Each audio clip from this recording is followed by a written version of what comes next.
Atos dos Apóstolos, capítulo 28. Em Malta. Quando já estávamos em terra são e salvos, soubemos que a ilha se chamava Malta. Os moradores dali nos trataram com muita bondade. Como estava chovendo e fazia frio, acenderam uma grande fogueira. Paulo ajuntou um feixe de gravetos e os estava jogando no fogo, quando uma cobra, fugindo do calor, agarrou-se na mão dele.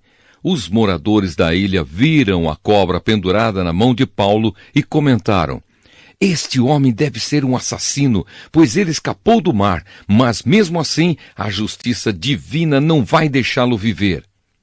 Mas Paulo sacudiu a cobra para dentro do fogo e não sentiu nada. Eles pensavam que ele ia ficar inchado ou que ia cair morto de repente. Porém, depois de esperar bastante tempo, vendo que não acontecia nada, mudaram de ideia e começaram a dizer que ele era um deus. Perto daquele lugar havia algumas terras que pertenciam a Públio, o chefe daquela ilha.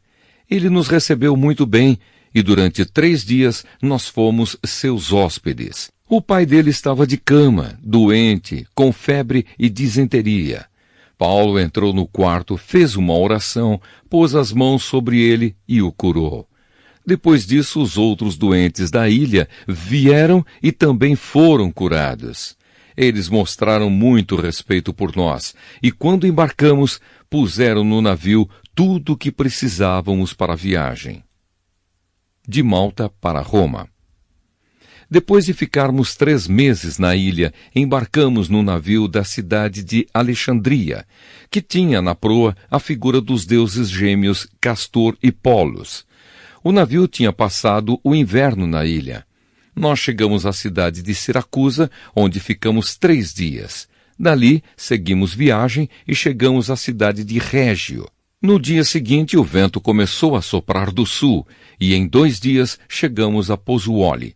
Nessa cidade encontramos alguns cristãos que nos pediram que ficássemos com eles 1 semana. E assim chegamos a Roma.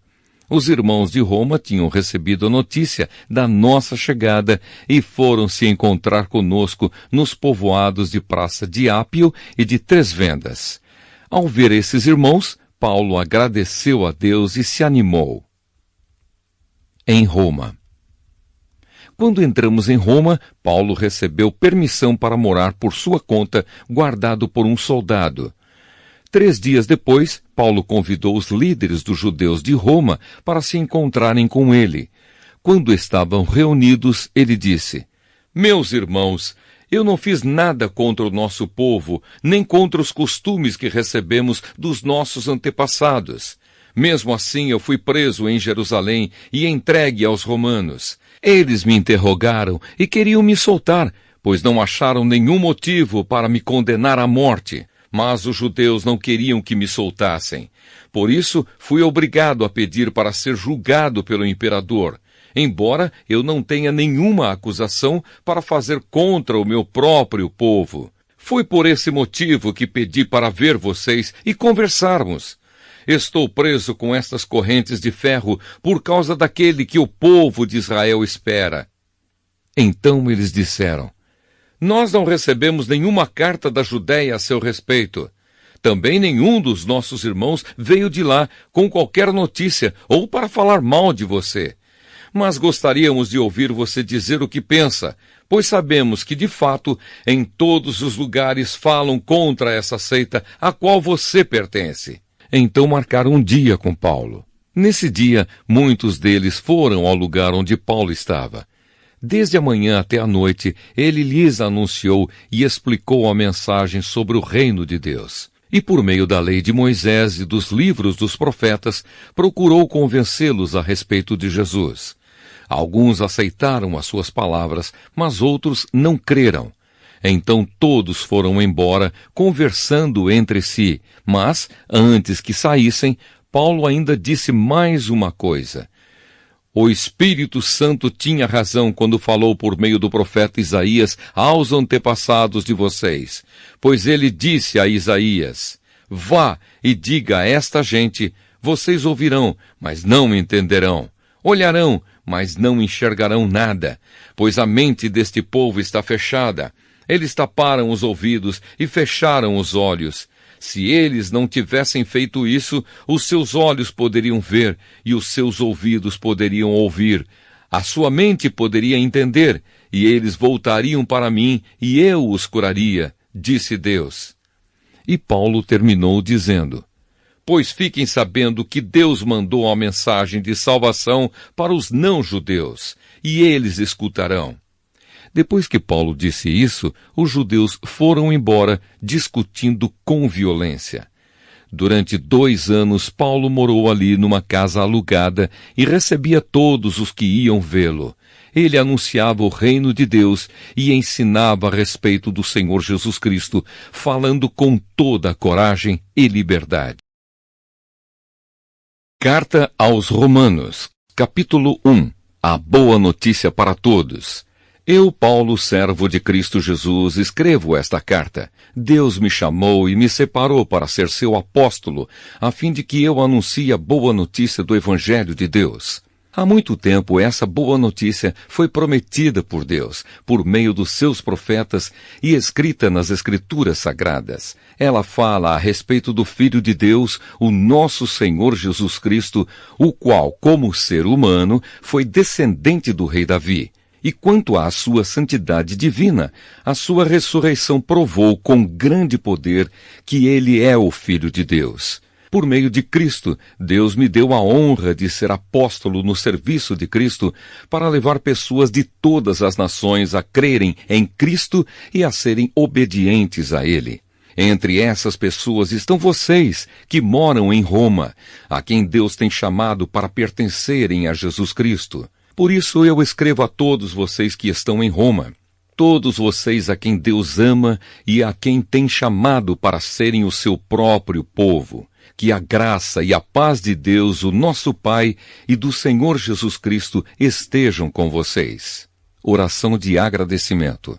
Em primeiro lugar, por meio de Jesus Cristo, dou graças ao meu Deus por todos vocês, pois no mundo inteiro se ouve falar a respeito da fé que vocês têm. Eu sirvo a Deus com todo o meu coração, anunciando a boa notícia a respeito do seu Filho. Deus é testemunha de que digo a verdade. Ele sabe que eu sempre lembro de vocês e oro por vocês. E peço a Deus que, se for da sua vontade, Ele faça com que agora eu possa ir visitá-los. Pois eu quero muito vê-los, a fim de repartir bênçãos espirituais com vocês para fortalecê-los, quer dizer, para que nos animemos uns aos outros por meio da fé que vocês e eu temos. Meus irmãos, quero que saibam que muitas vezes resolvi ir visitá-los, mas fui impedido até agora de fazer isso, pois eu gostaria que o meu trabalho produzisse resultados entre vocês também, como tem acontecido entre outros não-judeus, pois é meu dever pregar a todos, tanto aos civilizados como aos não civilizados, tanto aos instruídos como aos sem instrução. É por isso que eu quero anunciar o Evangelho também a vocês que moram em Roma. O poder do Evangelho. Eu não me envergonho do Evangelho, pois ele é o poder de Deus para salvar todos os que creem, primeiro os judeus e também os não-judeus, pois o Evangelho mostra como é que Deus nos aceita. É por meio da fé, do começo ao fim, como dizem as Escrituras Sagradas. Viverá aquele que por meio da fé é aceito por Deus. A culpa da humanidade.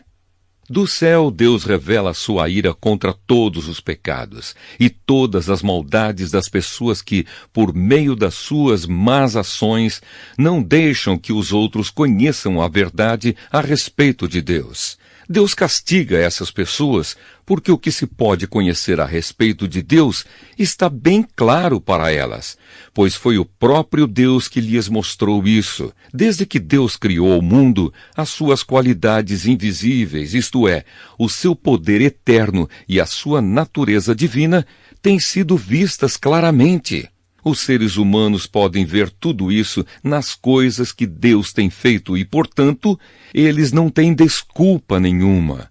Eles sabem quem Deus é, mas não lhe dão a glória que ele merece e não lhe são agradecidos. Pelo contrário, os seus pensamentos se tornaram tolos e a sua mente vazia está coberta de escuridão.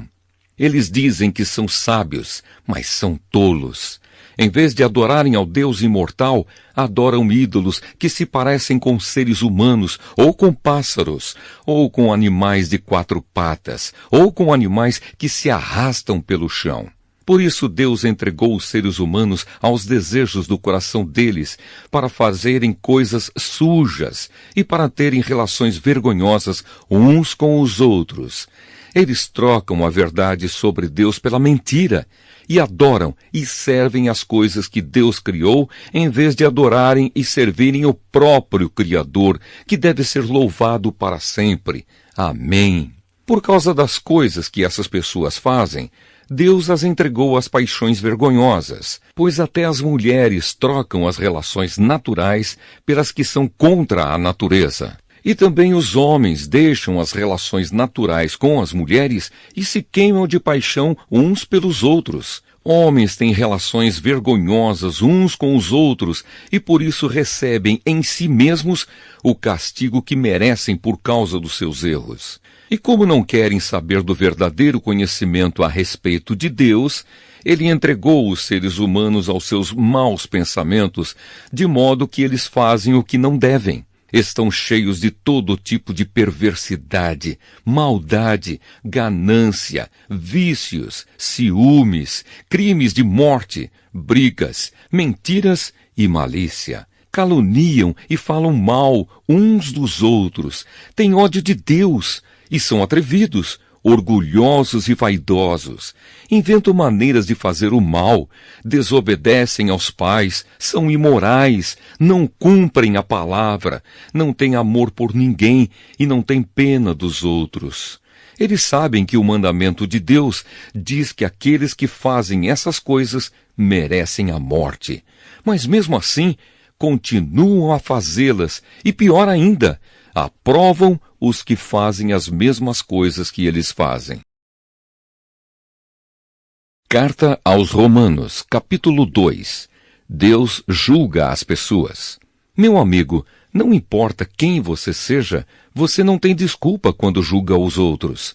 Pois quando você os julga, mas faz as mesmas coisas que eles fazem, você está condenando a você mesmo. Nós sabemos que Deus é justo quando condena os que fazem essas coisas. Mas você, que faz as mesmas coisas que condena nos outros, será que você pensa que escapará do julgamento de Deus?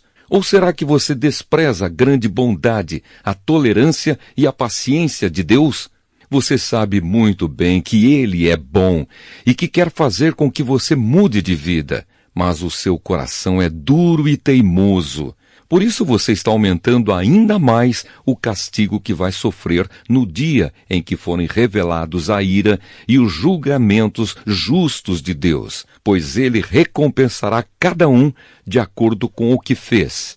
Deus dará a vida eterna às pessoas que perseveram em fazer o bem e buscam a glória, a honra e a vida imortal. Mas fará cair a sua ira e o seu castigo sobre os egoístas e sobre os que rejeitam o que é justo, a fim de seguir o que é mal. Haverá sofrimentos e aflições para todos os que fazem o mal, primeiro para os judeus e também para os não-judeus. Mas Deus dará glória, honra e paz a todos os que fazem o bem, primeiro aos judeus e também aos não-judeus, pois Ele trata a todos com igualdade. Todos aqueles que pecam sem conhecer a lei de Deus se perderão sem essa lei, mas todos aqueles que pecam conhecendo a lei serão julgados por ela. Porque as pessoas que Deus aceita não são aquelas que somente ouvem a lei, mas aquelas que fazem o que a lei manda. Os não-judeus não têm a lei, mas, quando fazem pela sua própria vontade o que a lei manda, eles são a sua própria lei, embora não tenham a lei. Eles mostram pela sua maneira de agir que têm a lei escrita no seu coração.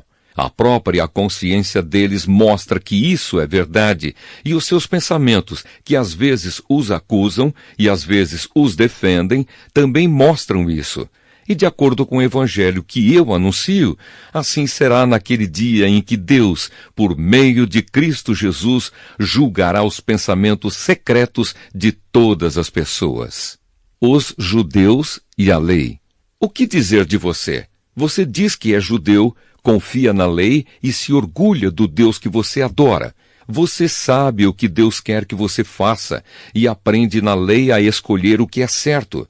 Você tem a certeza de que é guia dos cegos, luz para os que estão na escuridão, orientador dos que não têm instrução e professor dos jovens.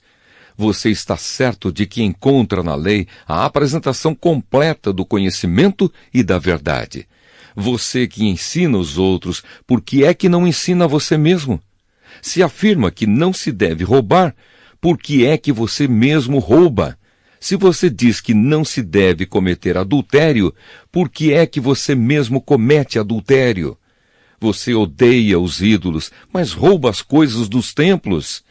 Você se orgulha de ter a lei de Deus, mas você é uma vergonha para Deus, porque desobedece à sua lei. Pois as Escrituras Sagradas dizem, os não-judeus falam mal de Deus por causa de vocês, os judeus. A circuncisão tem valor se você, que é judeu, obedecer à lei. Porém, se não obedecer, é como se você não tivesse sido circuncidado.